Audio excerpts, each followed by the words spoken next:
There are many cases which cause us concern. Today the world is safe.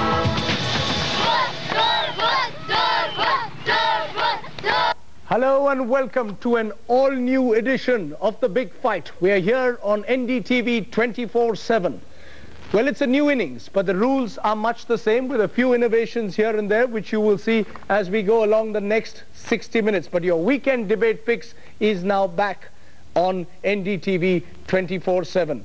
Well, our first issue on The Big Fight in its new avatar is related to the US taking over Baghdad. The US is firmly in control. We're asking the big question on The Big Fight today. Did India get it wrong on Iraq? That's the question that our panelists will be answering. On our panel, Mr. Ashwini Kumar, Rajya Sabha MP of the Congress. He was one of those who led the debate in Parliament for his party. Our second panelist and the man at the center of it all, Digvijay Singh, Minister of State for External Affairs. He's been to Iraq twice in recent years, and he will defend the government's position. Our third panelist, Dr. C. Raja Mohan, Strategic Affairs Editor of The Hindu, easily one of the foremost voices on foreign policy in the country. We'll also have an audience round, email questions, and it's wonderful to have a big audience here on our first program. Well, to open up our debate and to throw what we are going to call the first punch on our program will be Ashwini Kumar. Let me again say that he will get 90 seconds to make his opening remarks. But it's time now for the first punch on The Big Fight. And to throw that first punch, Ashwini Kumar, Congress MP, Rajya Sabha, did India get it wrong, Mr. Kumar, on its Iraq policy? Notwithstanding the unanimous resolution in Parliament, I'm sad to state that we did get it wrong in the first hours after the break of the war. We have statements by the Prime Minister who said that the efforts of our diplomacy should be aimed at achieving pragmatic goals. I do recall with some nostalgia the preeminent voice that India used to have in international affairs, and that voice rested not on our military or economic might, but on our steadfast commitment to idealism, to principles, to values, and to international public opinion on all issues. Today, we have got a new idiom. The idiom is pragmatism. Pragmatism, Rajdeep, I believe, could be the idiom of a commercial civilization or of a business civilization. It cannot be the idiom of India. India's preeminence in world affairs has rested on its undiluted commitment to causes that transcend pragmatism, because somebody has rightly said, pragmatism continues to be, in a way, the undefeated enemy of history. And undefeated because every time an argument based on pragmatism is invoked when you can't stand firm by your principles. I think India must stand by principles. A nation of 100 million people cannot invoke pragmatism when serious issues of principle are concerned. Did your policy, Mr. Digvijay Singh, rest itself on pragmatism? That's why you were disinclined to take on the United States, at least in the initial days of this war. Rajdeep, I would like to tell you in the beginning that India has been consistent on its approach to entire crisis. The Prime Minister, the ministers, or the Parliament, we all had been unanimous on it, and we have been saying these things since the beginning. That three things we have said. One, that it is unjust war. Second, we have said that the inspectors should have been given more time in Iraq so that they could prove something. Third, Go on.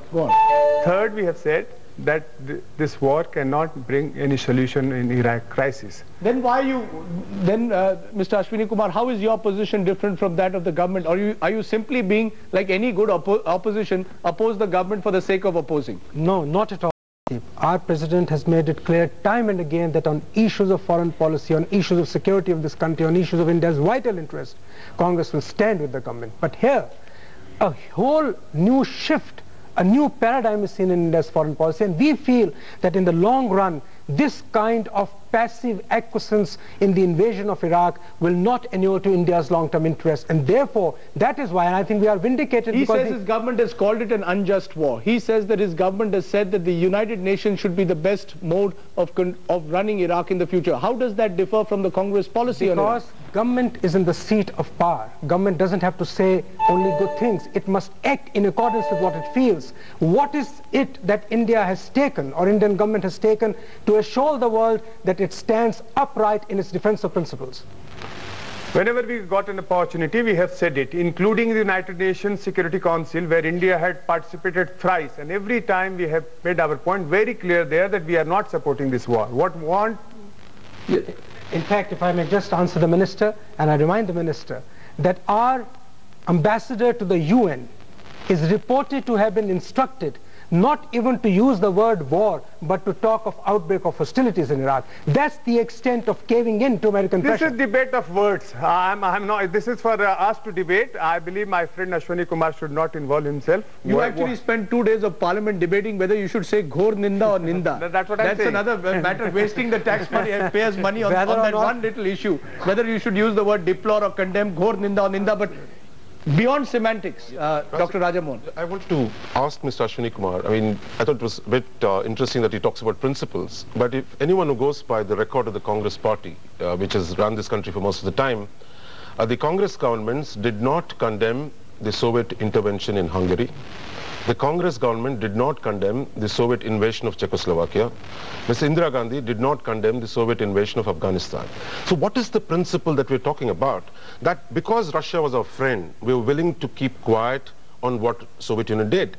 Now, I think the present government tried to do something similar. In this context, I think the Congress kind of itch to scratch on the old arguments makes complete no sense. And I think it also is sad that a party of great history was by the communists at a matter of great national importance. Mr. Ashwani Kumar, are you still a Cold War warrior living in the past? No, I don't believe in living in the past, and I'm not a Cold War warrior. But I would invoke E.H. Carr, who said, all history is contemporary history, and it will be a folly to view the present, the past from the prism of the present. No, beyond that, answer the direct question he has posed.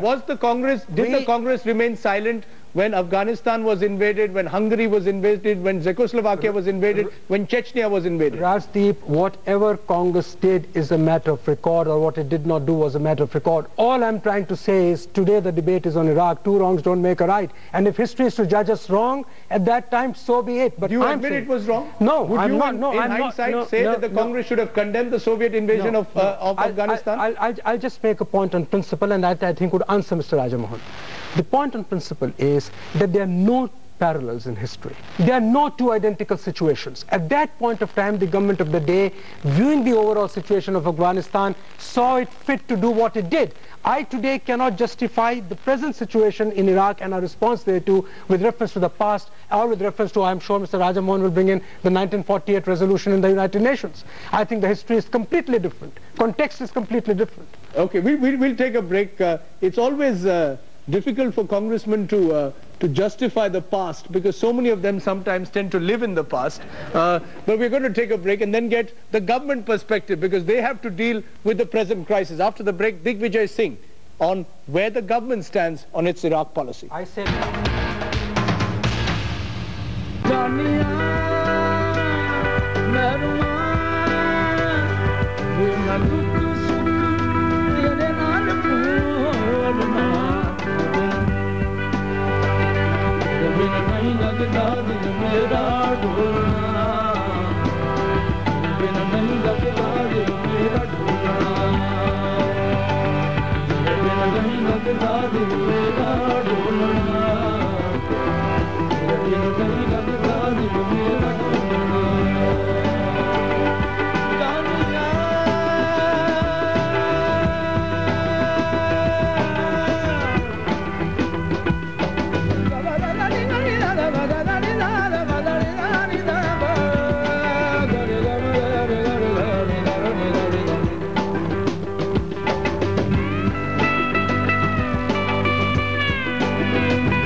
Savanna में एक giraffe देखा, ऐसे पानी P रहा था। फिर 2 शेर आए, ऐसे पीछे। फिर शेर ने क्या? टीवी बंद कर दिया। शेर ने? नहीं यार, मम्मी ने। कहती है आंखें खराब होती है। LG फ्लैट्रॉन नहीं है क्या? सिर्फ LG फ्लैट्रॉन में है अनोखी डिजिटल गोल्डन आई टेक्नोलॉजी जो आपकी आंखों को दे आराम। जिराफ ने दोनों को किक मारा। मैंने भी प्रोग्राम देखा था।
You're watching The Big Fight, where today's topic is, did India get it wrong on its Iraq policy? In our panel, Ashwini Kumar of the Congress, Digvijay Singh of the Vajpayee government, Minister of State for External Affairs, and Dr. C. Rajamohan, Strategic Affairs Analyst of The Hindu.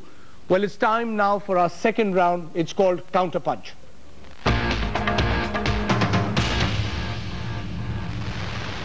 Mr. Digvijay Singh of the Vajpayee government, it's your turn now to take the floor. Did India get it wrong on its Iraq policy? Well, I don't believe that India has committed any wrong on Iraq policy. And as my friend Rajmohan has correctly said, we have been consistent on it since beginning. If you go by all aggressions in history of independent India, whether it is Suez Canal or it is Czechoslovakia, Hungary or Afghanistan, we have never worded these harsh words in parliament. Even Mrs. Indira Gandhi, if I remember correctly the debates of the parliament, Mrs. Indira Gandhi has said why condemns word cannot be used. She has argued for 1.5 hours that condemns should not be used in our resolution. So if that is truth, then Mr. Ashwini Kumar has no point in arguing on that issue. I would let people judge whether I have a point or not, Mr. Minister. Yeah, go on, Mr. Minister. So as I have been saying that, and when the parliament had passed a resolution, we have said the Prime Minister had committed in parliament that when time will come, we will act on it. And accordingly, we have passed a unanimous resolution for parliament. And today, in people of Iraq, they are all supporting the India's stand. I don't know why people are worried here. People are getting demonstration there. They are saying we have only two friends. One is India, another is Russia. This is the feeling of the people of Iraq. And I'm surprised that in New Delhi or in this country people are saying that we are wrong on Iraq policy. In India and Russia are our friends when America controls Baghdad. It is not true whether Baghdad. Let me make it very clear. For India, Americans are also, United States are also friends. Iraqis are also friends. The people of Iraq are also friends. So we don't have any confusion in that. We are everybody's friends. We stand by the sidelines and hope that we are everybody's friends. No, we have never been on sideline. Let me tell you very frankly. India was the only country which has passed unanimous resolution through its parliament. Where in the world the resolutions have been passed? Can I ask this question? Dr. Rajamohan, is the government taking itself too seriously where it believes the resolution in parliament is actually going to affect international relations? No, I think since it came to it, and I think the real question is, it was fairly clear from September that this war was going to happen. But has the government failed in preparing itself for an eventuality that was certain as night follows day, and that there was no real effort to create a national consensus? While the initial position taken by the government was a cautious and safe one, by allowing the opposition to hustle you into adopting a resolution, you actually dropped the ball at the last minute. I don't think we have dropped the ball at the last moment. As a matter of fact, we've been consistent in our approach, and throughout, wherever we got an opportunity, whether it is United Nations, whether it is in this country or parliamentary forum, we have been expressing our views in a very clear-cut manner. What is so consistent? The day before the parliament resolution, the BJP passed a resolution condemning the US attack. Suddenly, even the BJP and the government was ready to condemn the United States. Until then, the Prime Minister had been very consciously avoiding condemning the United States. What changed? The Prime Minister had called all-party meeting. It is an issue where everybody has to be taken into confidence. And we have taken everybody into confidence. In all parties meeting, every leaders have expressed their views. And accordingly, the consensus, that is what surprised me. Was it hijacked by the opposition? Not at all. Not at all. Mr. Ashwini Kumar, did you try and hijack the government? As a matter of fact, the Prime Minister was the first one. Without parliament or any forum, he had made it publicly about the war situation in Iraq. Mr. Ashwini Kumar, did you try and hijack the government's position? Not at all. In fact, I must tell the minister, this is not a partisan issue. I can tell the minister that at the all parties meet, the issue was the government prepared to come forward with a resolution condemning the war, criticizing it, or making an unambiguous statement that it completely finds fault with the US unilateral action in Iraq. There was no consensus because the government chose not to agree. 22nd of March was the meeting, and on the 22nd March the Prime Minister gave a statement that let us not go back to rhetoric, let us aim our diplomatic initiatives at achieving pragmatic goals. I asked myself the question, is India's pragmatism idolatry of the strong?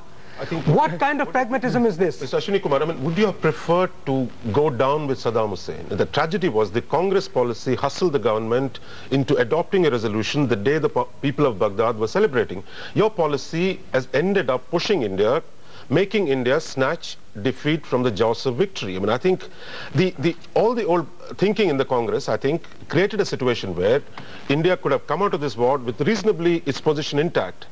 But I think Congress party has confused between its friendship with Saddam Hussein and the real needs of the people of Iraq. Are you saying that India should not have supporting a despotic leader like Saddam Hussein, that India should have gone along with America all the way? I think it's a great tragedy that the world's biggest democracy had no words the day the Iraqi people were liberating themselves from a 30-year-old dictatorship. There's been mourning of a kind you hear from the Congress party and the much of the opposition, feeling for more sad for a dictator than for the people. But Dr. Rajamohan, isn't that selling away, bartering away our long-held principles on intervention from one country into another country? Aren't you giving a completely Washington-speak line here?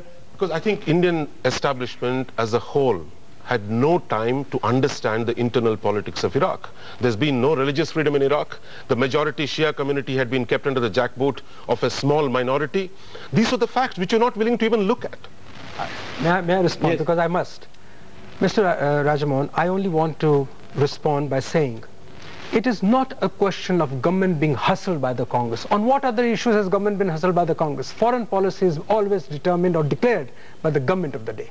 But a principal opposition party, the oldest opposition party, certainly had a right to espouse a cause, to articulate the felt sensitivities of an overwhelming public opinion in this country and abroad, because America here was seen as an aggressor. And are you saying the government was not doing that? The government, we come back to it. Yes, what was the difference between what the government was saying and what the Congress was saying? The government was not saying loud and clear, making vocal and audible principles that were about to be suppressed. That is why Congress said we must not be ambiguous about words. If the war is wrong, let us come out and say it is wrong, because India deserves to and has the duty to call a spade a spade. Right. Well, we're going to take a break. After the break, we're going to look at that larger question.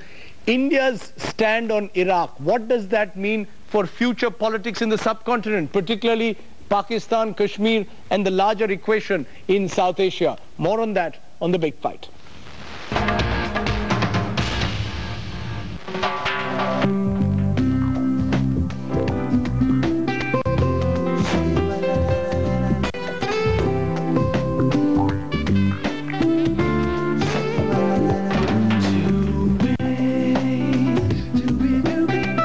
Fabrics for every mood, from Raymond.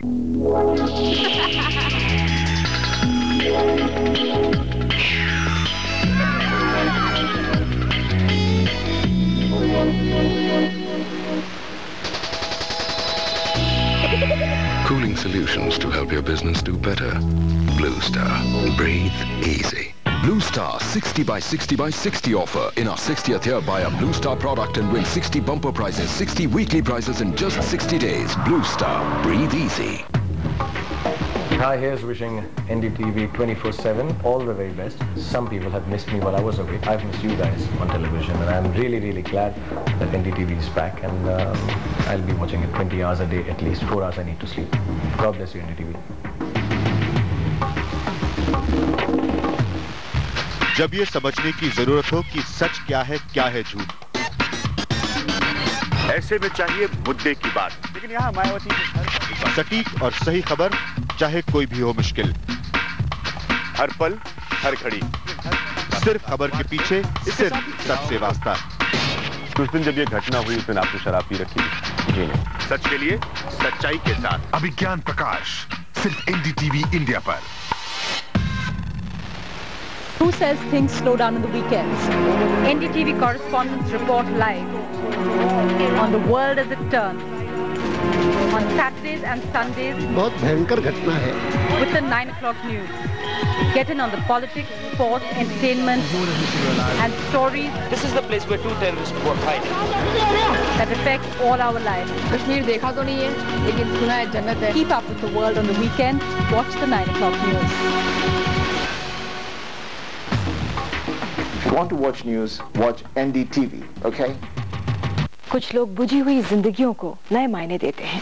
Ramdev सिर्फ 9 साल का था जब वो घर से नौकरी की तलाश में भाग निकला, अपने दम पर, अपनी धुन में। सबका मम्मी पापा को देख के मेरे मम्मी पापा की याद आई, जो मैं भी आज अभी जाऊंगा एक बार, वापस फिर आऊंगा।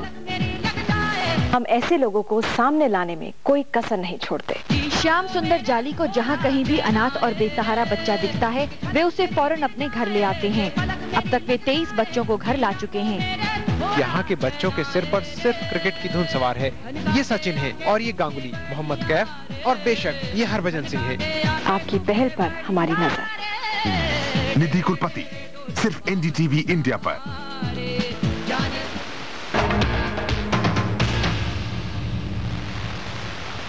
Welcome back to the big fight, where we are asking the big question: did India get it wrong on its Iraq policy? In the big fight at the moment, Ashwini Kumar of the Congress, Digvijay Singh of the Vajpayee government, and Dr. C. Rajamohan, Strategic Affairs Editor of The Hindu. This is the third round. This is the round which we call Crossfire. Right, specific questions in this round, starting with you, Mr. Minister. Is this government trying to draw an analogy between Saddam Hussein and General Musharraf? That what the US did to Saddam Hussein could well be done in the future to General Musharraf, should be done with Pakistan? If you are comparing between Iraq and Pakistan, then Pakistan comes first if that case has been maintained. So there is no question of comparing between Pakistan and Iraq.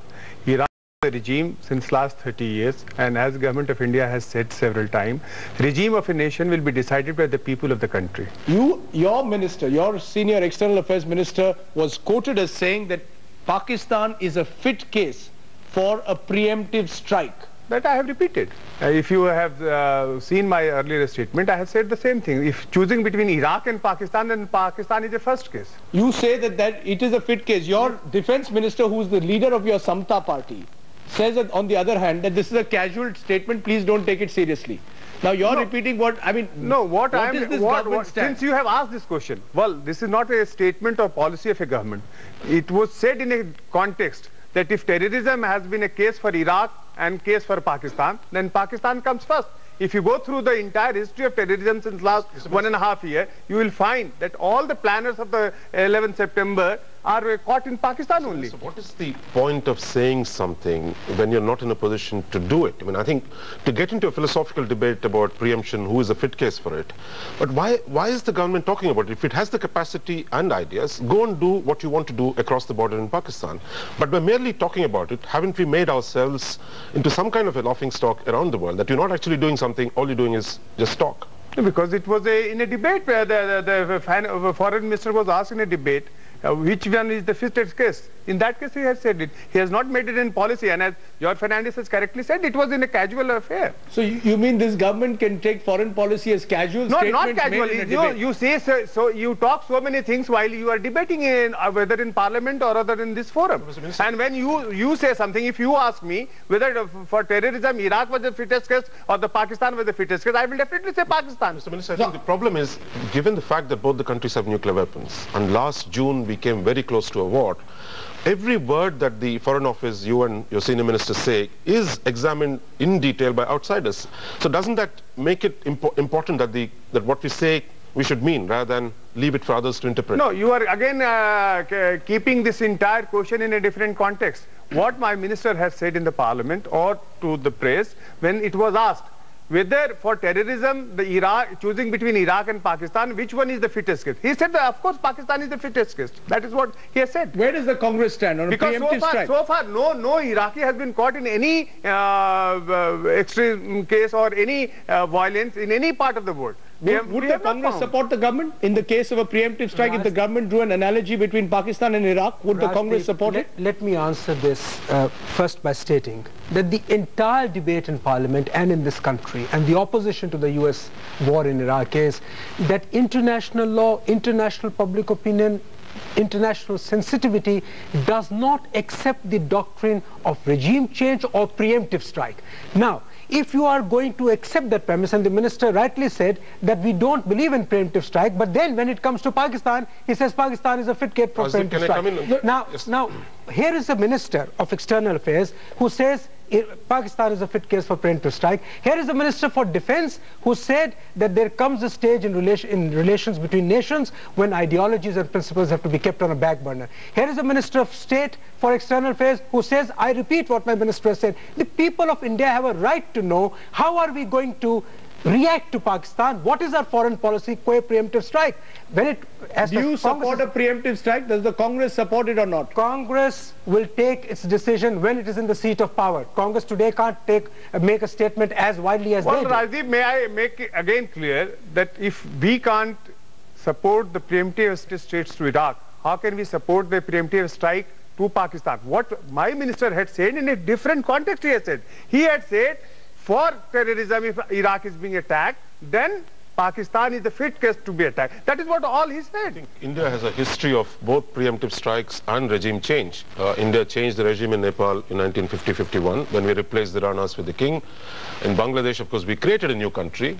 So I think the question is not question of principle. The question is, do we have the military capability and the wherewithal to go across the border, undertake actions, and still be able to face the consequences of the side. Isn't the real question, whether it's on Iraq or on Pakistan, whether we can take on the Americans? Whether we accept that there is one global superpower and we have to deal with it at the moment. Isn't that the central question, rather than get caught in Cold War rhetoric of a past era? There is only one superpower. That's a fact that everyone has to come to terms with it. But the fact is also that in the last few years, the Indo-US relationship has improved dramatically, and the US position on core security issues of concern to India, for example on Kashmir, have evolved in favor of India in the last 2 years. But aren't you worried that we will abandon certain principles in the process of reaching out to America? I think, Rajdeep, in the first 40 years of this country has been too much emphasis on principles. Principles without power is impotence. Unless you rebalance power and principle, India is going nowhere. The whole history of the 21st century shows that power has to be accountable, it has to be tamed, it has to be legitimated. That's the whole theory which even America accepts in theory. Come on, Mr. Ashwini Kumar, do you expect India now to tame American power? No. Isn't it better to deal with the Americans rather than tame American power? I'm so sorry. I'm so sorry. This is the classic fallacy in the argument.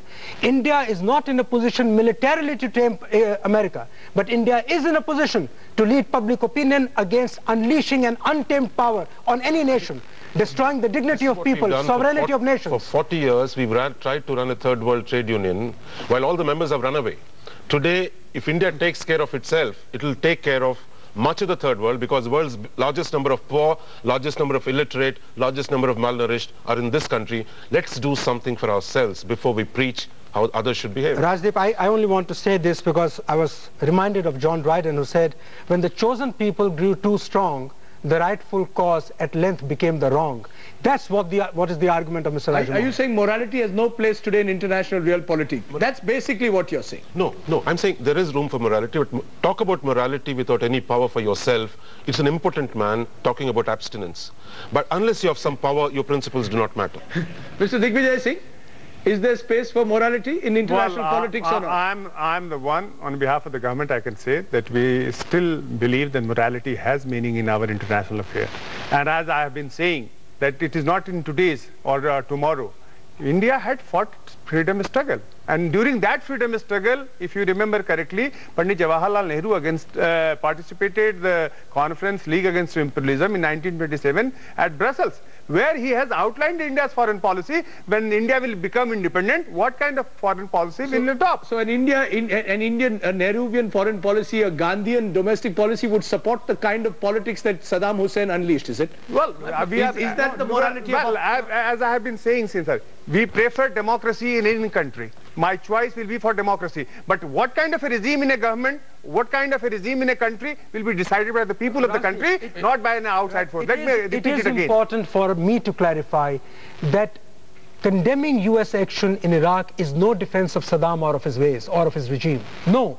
All I'm saying is that the right to change the regime is with the people of that country. We do not defend Saddam. We do not defend his ways. If the people of Iraq wanted Saddam to go, so be it. But today, if you condone one superpower in a unipolar world to walk into any country, who's next? Who knows? Therefore, a time comes when you have to take a point. And let me also tell you, there's no question of impotency and abstinence here. The fact is that India's power will rest on its moral authority. India will never be able to match up to the power of the likes of the US. I think the fact is, as I said, you've done regime change before, and to say that it's a nice thing to say, people should have the right to change their governments. But when Saddam Hussein gives himself 100% vote every time he has an election, and then you would say people must change. I think the dictatorships, the tragedy of dictatorships is people don't get a chance. When societies lose the capacity for self-renewal, it is going to be hammers from outside which are going to come and break that paradigm. And I think that's what's happened before us. And there's nothing to moan that fact. Today, the challenge is to work with the Iraqi people today. Right. Well, we'll look at the challenges that lie ahead in dealing with a new Iraq. But after the break, we'll get in audience and email questions. We'll try and get in what the popular mood on the ground is. Were people in India also celebrating when they saw the statues of Saddam being broken down in Baghdad?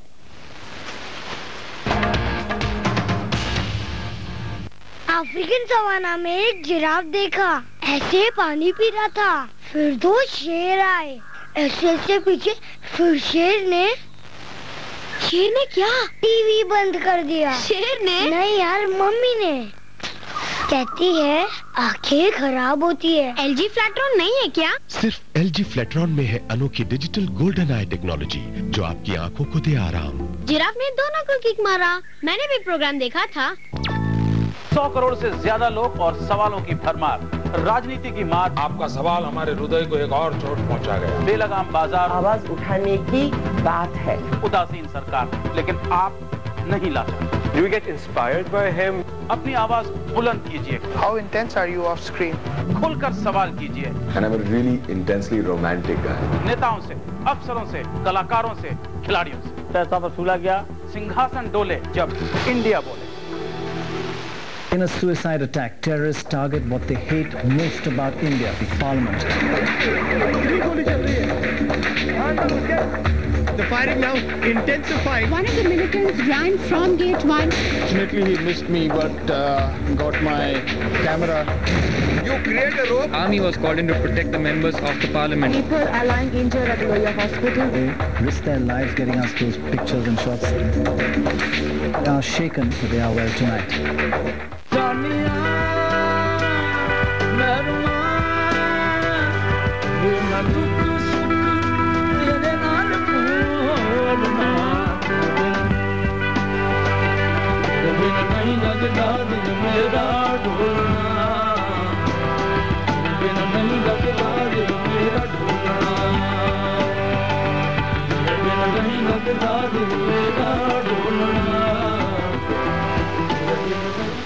बहुत हो चुका।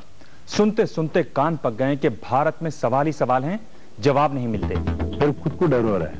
क्योंकि मेरे को बच्चे हैं और बीवी। ये हालत अब नहीं रहेगी। ये बिल्कुल गलत है। कम से कम इस दिशा में कोई पहल तो हो रहा है। देश के सबसे अच्छे रिपोर्टर हैं हमारी टीम में।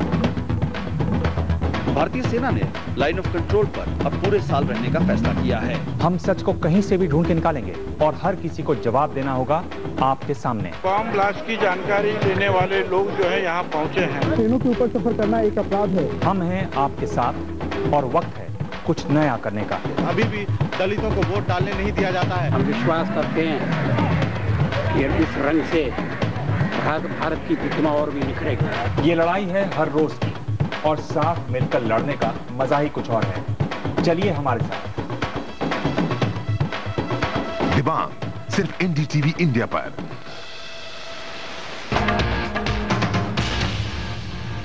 You're watching The Big Fight and we are debating the big question today. Did India get its policy on Iraq wrong at a time when the US has taken over that country? It's time now for the audience round. It's called Ringside. Right, let's get an audience and email questions right through this round, starting with the gentleman there in the second row. Yes, your question. Ask your question, sir. My question is that the Honorable Speaker, Mr. Kumar, said that we should have been pragmatic and use the right kind of language to condemn the action taken by Americans in Iraq. Well, I will say that the government has from time to time been issuing statements, accepting they have not used the word condemned, they have used the word ninda. Even the Iraqi ambassador has acknowledged that we understand the spirit and there's no point in annoying the United States as long as we have conveyed our point. So what's your question? So my point is, where is the pragmatism which is falling short in what the government has adopted? What he wants to say is, what's wrong with being pragmatic? What's the problem with being pragmatic at a time like this? There is nothing wrong with being pragmatic, certainly not in foreign policy, as long as your pragmatism does not suborn the time-tested values and principles. Pragmatism can never be a substitute for fundamental values. We who fought the mightiest nation on the earth for our freedom, the British, would never have been free had we been pragmatic enough not to take on the mightiest power on the earth. There was no pragmatism this time, but there was pragmatism in Chechnya, in Czechoslovakia and Hungary. That's what the Congress party is saying, that pragmatism has only come in now. Congress party says that as of today, in the context of Iraq, do not suborn principles and values, and indeed even earlier, whether it was Czechoslovakia, Afghanistan, Chechnya, wherever it was considered at that point of time a decision had to be taken, was taken. Enough. Yes, the lady there. Yes, ask your question, ma'am. My question is to the minister. I'd like to know in what vein will the historians of India record this aggression against Iraq? Will our children get to read the right history or will they get a distorted version? Well, I have enough confidence in the historians of this country, and I believe when they will write the history of Iraq, they will put the truth in that. Particularly because your government is fond of rewriting history books, so you might find it a little easier too. But how will, more seriously, how do you think India will judge the US invasion of Iraq? Dr. Rajamohan, how do you think, will it be judged as the right action that was taken at the right time, or was it an evidence of American imperialism? One general point, I think it is those who win wars who write histories. The victors write the histories. The losers are not going to figure except as a footnote. But for India, I think the tragedy for India has been both in the 91 Gulf War and in this war, we fell between many stools, not willing to see an unfolding situation clearly. The same people, like the Congress, last time there was a UN sanction for the war, they still opposed that war. This time you're opposing it because... No, what did you want the Indians to do? Do you want us to openly say we'll give permission to refueling of planes like we did in 1991? What did you specifically... Do you want to send troops into America, into Iraq? What specifically did you want us to do? We should have stood with the people of Iraq when it was getting very clear that the days of Saddam Hussein regime were numbered. If we had put in a little bit in this war in favor of the Iraqi people. How? What specifically? By extending military support to the United States. You're saying we should have extended military support to the people to the United States and thereby the people of Iraq. Well, unacceptable. Not at all. Not at all. Mr. Kumar? It is unbelievable for me that... For our support. There's no question of supporting United States in a military action against a sovereign country. The relation between Iraq and India has been proved now. The people of Iraq now today, they are free. And they are saying India is my only friend country. We have fought so long. India is our only friend because India did nothing when the war was taking place. Fair enough. Yes, the gentleman there in the center. Yes, ask your question. Everywhere in the world, discussions are going on to bring normalcy back in Iraq. So, but why isn't anyone discussing to punish the invaders so that no innocent is killed further in such wars? Is it just because the US is a superpower in the world and no one can gather courage to revolt? Okay, let's get in some more questions. Yes, the gentleman here, ask your question. Nobody is talking of Indian national interest. Nobody is talking. We are talking of pragmatism, idealism. We should know how to swim with the course of history. If we can't change the course of history, what do you think is our national interest? What do you think is our national interest? Our national interest is that to be with the history, to be on the side of the history with the America. We should how many of you support what Dr. Rajamohan here said, that India should have provided military support to the United States in this war? Yes, because we have Kashmir. Our problem is Kashmir. Those who feel that India should have supported, raise your hands. Yes. Not at all, not at all. Dr. Rajamohan, it seems at the end of the day that most Indians still... Not most Indians, all Indians, if I say. I think don't say most Indians. They may eat McDonald's, they may send their children to the US. They may send their children to the US, but they don't support military action or military support to the US. There is a problem here. I think the job of governments is to lead. When you know who is going to win this war and whether it will benefit the people of Iraq, to then tail and hide behind the popular opinion. I think government is not a Sant Samaj, no? It is not an all-saint society, that it needs to look at its interests. And interests are, if Gulf is our neighborhood, if India wants to be a great power in this region, it should stand for right and wrong in the neighborhood. Yes, the lady here, you don't agree with this at all. Then what's the point of being in a democracy? If the public opinion, if the government is going to be different from what the public opinion is. The governments do... Yeah. So you're saying the government should reflect public opinion. And the public opinion was the public opinion anti-war? It was anti-war all around. None of you in this audience, is there anyone in this audience who supports that India should have given military support to the US? There's a gentleman there, you support that? Yes, I do. Why? For the simple reason that Saddam's regime was not good, and Iraqi people themselves were suffering under it. So you're saying India should have gone ahead and supported the US? Removed Saddam. Supported the US. Which they did. Mr. Digvijay Singh? I don't agree with it. And as you have seen the consensus here, the entire your audience is saying that we should not have seen. And my lady friend had correctly said that after all we are in democracy. And we reflect. Is every policy in this government taken on the basis of what the majority wants? What is democracy then? You define the democracy. In democracy, a government, if I commit something wrong, in a democracy, if you protest, we reciprocate it.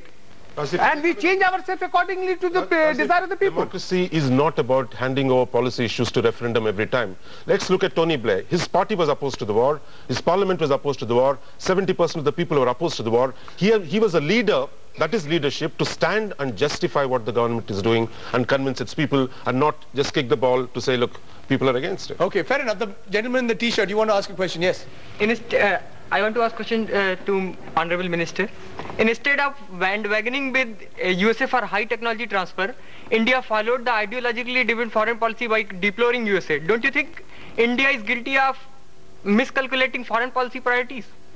My young friend, I would like to remind you there is a difference between friends and sycophant. India considers United States as a friend, and a friend has a right to say what is correct and what is wrong. And as a friend, we have said that this is wrong. Okay, fair enough. Let me get at least one email question quickly, and it's come from Arun Nair from Thiruvananthapuram. Arun Nair says, why did India think that Saddam was some kind of a hero who deserved protection? Mr. Ashwini Kumar, over the years, I have seen pictures of Indira Gandhi embracing Saddam Hussein. Perhaps Digvijay Singh met him when he went there a year ago. India seemed to have a soft spot for good old Saddam. You had a soft spot for him or not? Yes or no? You are asking me? Yes. Yes. Yes. We had a soft spot for Saddam. Because Saddam Hussein was the one president of a Muslim country who had been always supportive of India's stand. Whether it is Kashmir, whether it is Kargil, whether it is a Bangladesh war, any kind of crisis, that regime had always supported India, and that is why we had considered them as a friend. Right. Let's get a second email. This is much more direct. It's from Sanjoy Ghosh in Kolkata. He says, who decides India's foreign policy, New Delhi or Washington? I mean, are you the Minister of State for Washington or the Minister of State in New Delhi? Didn't you find that? Absolutely. Deciding the policy, India would have supported in a much more aggressive way. But I think this is not. I think all countries. I mean, I think if you look at Iran, every country, including Russia, China, communist China, have to come to terms. Are coming to terms. There's bigger business today between China, communist China, and Russia and the US than between India and the US. So what are we talking about? There's more interaction between communist China and the United States of America than between India and the United States India's of America. Business is business. And we are way behind. Okay, let's get in a couple of more questions. Yes, you asked a question, ma'am. The gentleman at the back, yes. I have a question for the minister. When the Saddam Hussein was being supported by India and who was a tyrant for his own people, how can Iraqi people accept India as friend? They were harassed. There was no peace at all in Iraq for so many years, 30 years. And India was supporting Saddam Hussein all the time, and you just conceded that you have a soft spot for Saddam Hussein. Could you explain this difference in thought process? Yes, my friend, you have asked a very correct question today. Today there is no Saddam Hussein there in Baghdad or in Iraq. And you go and see the mood of the people of Iraq, what they are saying today. They consider India as a friend. And it is not me who is saying, it is the people of Baghdad and Iraq who is saying that India is my friend. Well, what's the information you have which tells you that the people of Iraq... on television. It is not a hide and seek program. You just go and see on television they have said it. Rajdeep, I think this is a fact. The fact is, Rajdeep, the fact is there is extraordinary goodwill for India. There is extraordinary goodwill. I think the important thing is now to look ahead. That I don't think we've done too much damage to the war itself or to ourselves. I think it showed a certain confusion here, but now the thing is to look ahead and see now what can we do to the people of Iraq? How can we best help them to establish democracy and to emerge as a new nation? Right. We've got one more email, and it's come from Jayesh Shah in Mumbai, and Jayesh Shah says, the Congress never condemned the Russian invasion of Afghanistan, so what moral stand does it have today on Iraq? It's a question we've asked before. One last time, you want to answer this? People believe that you're practicing double standards. I completely dispute that. As I said earlier, every decision is taken in its own context, in its own situation. What was done then was right. What is being stated by the Congress now is right. Okay, one final question. The lady there, yes, ask your question, ma'am. I'm curious to know what the Congress, had it been in the hot seat, I would like Mr. Ashwini Kumar to spell out what the Congress would have said. He's talking about principles, so what would they have said? All would have been standing where Digvijay Singh is, and Digvijay Singh would have been attacking him from the opposition. Isn't that true? At the end of the day, foreign policy, there is a growing consensus between the Congress and the BJP accept that. Madam, may I answer your question by just stating this, that most certainly on the 21st or 22nd, my party's Prime Minister would not have talked of pragmatism. It would have said the war, the unilateral war by America in Iraq is wrong. India condemns the invasion of Iraqi sovereignty. Well, maybe that's a question we'll ask the Congress when and if it does come to power in the country. But we'll take a break. One more section to go on the big fight. It's a special new round called Rapid Fire, 60 seconds of questions to all our participants. You're watching The Big Fight.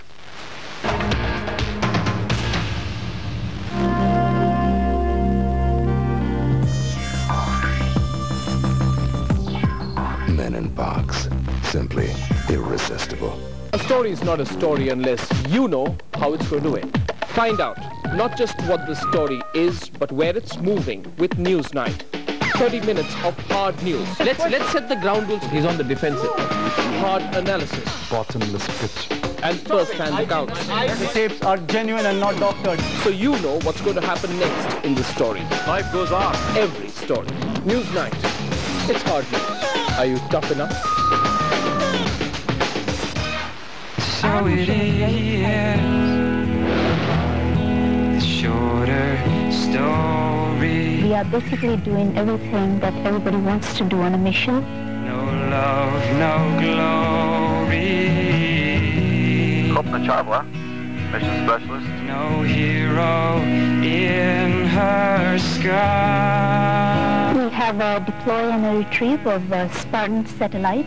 Can't take my eyes off of you. We have a spacewalk. And we have lots of science experiments. Can't take my eyes off you. I can't take my eyes off you. I Can't take my eyes off of you. I can't take my eyes off of you.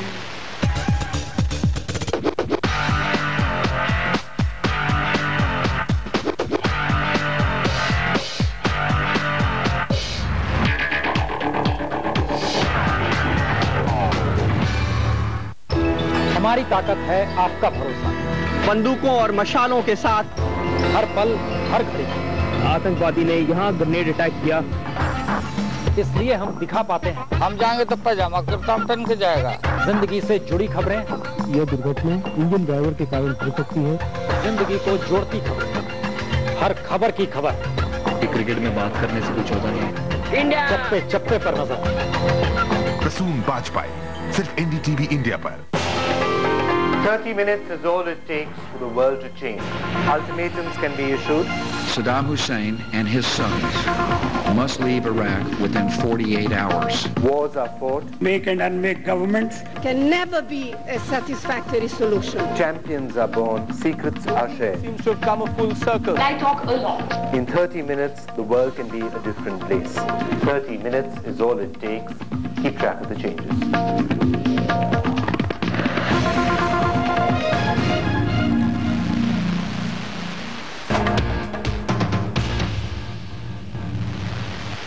You're watching The Big Fight, where we are debating, did India get it wrong on Iraq? This is the section that we call rapid fire, 60 seconds of answers that we expect from all our participants. Ashwini Kumar of the Congress, Digvijay Singh of the Vajpayee government, and Dr. C. Rajamohan of the Hindu. Questions based on what they've been saying through the program. Dr. Rajamohan, right through this program, you've been making one point.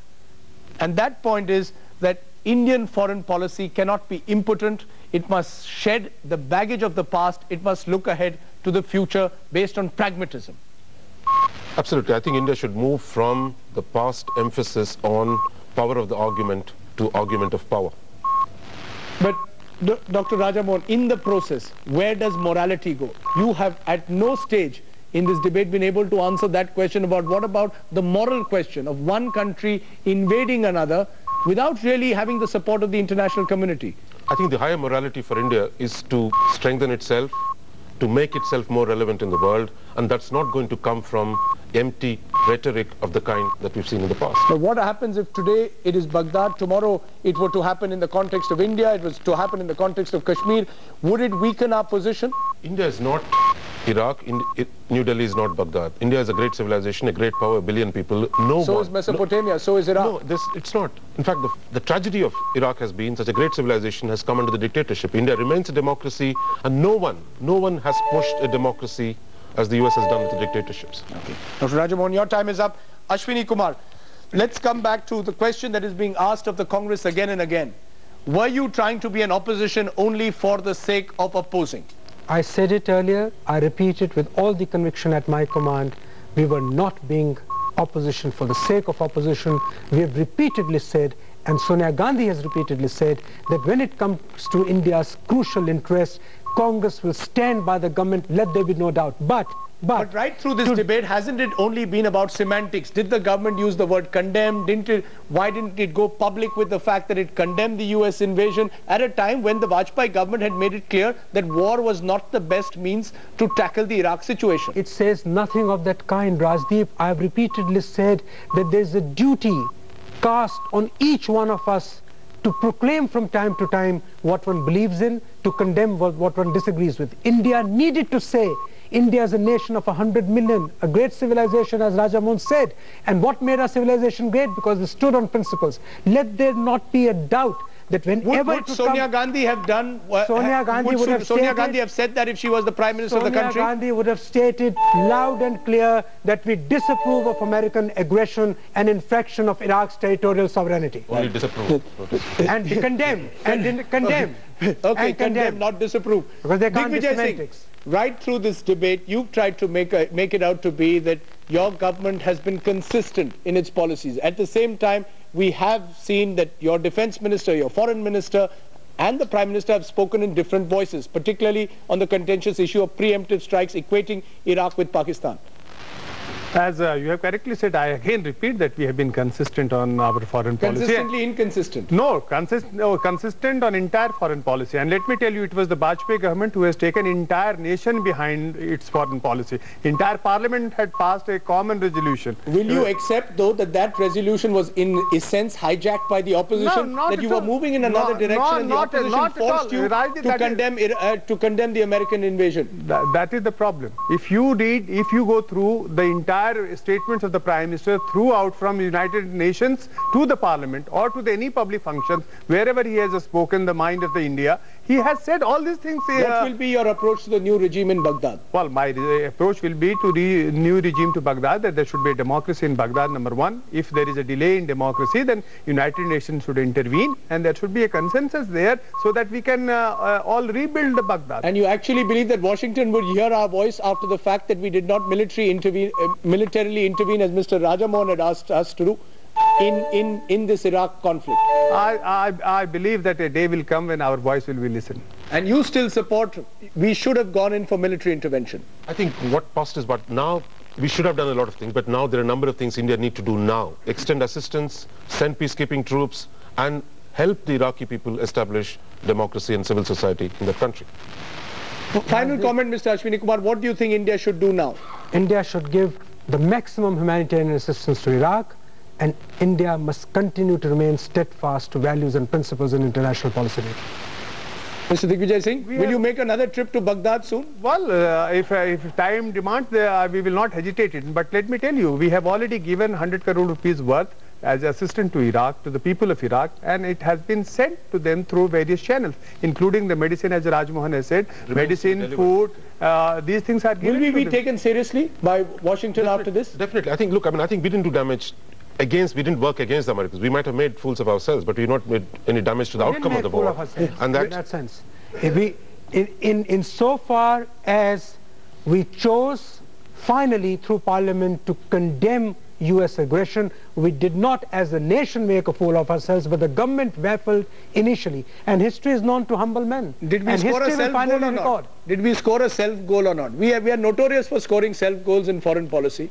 Did we score one yet again in Iraq? What do you mean by the self-goal? That we had the situation was totally advantageous to us, and we did not take advantage of the situation. Of the new emerging US-India equation, we didn't take advantage of it. Rajdeep, as I have said, India is friend of United States. India is not United States. And a friend has a right to say the correct thing.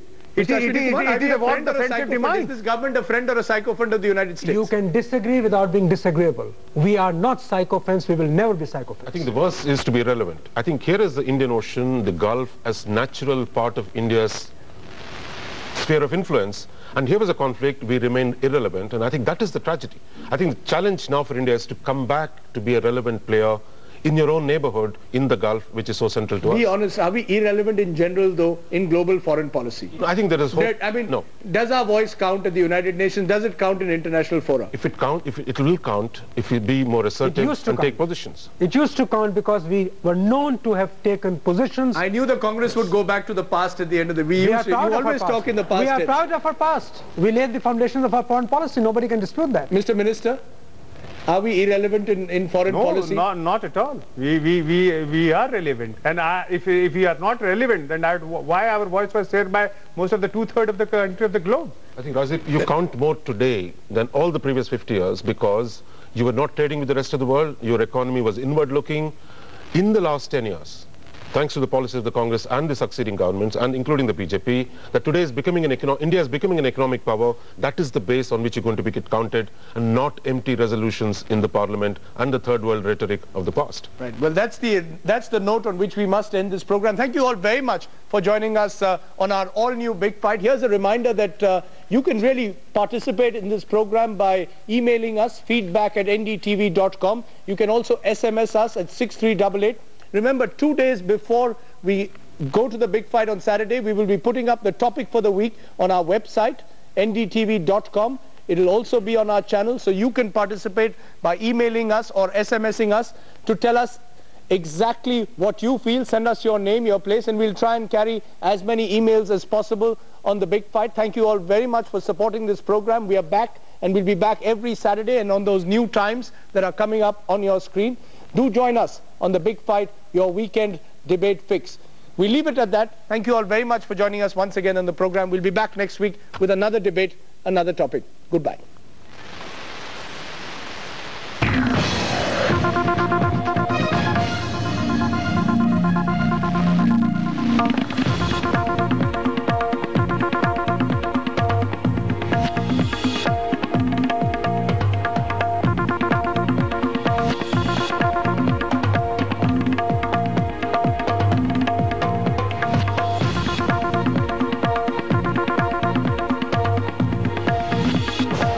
This is NDTV,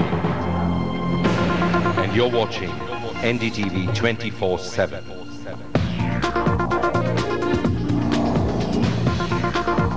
In Kashmir, the Prime Minister extends the hand of friendship to Pakistan but says Islamabad must meet conditions as well. Medical officials deny there is any case of SARS in Delhi. Air India pilots refuse to fly to SARS-affected countries. Andhra Pradesh police say a group called the Muslim Defence Force, backed by Pakistan's ISI, plotted Pandya's murder. And good news for cell phone users, all incoming calls are to be free from the 1st of May.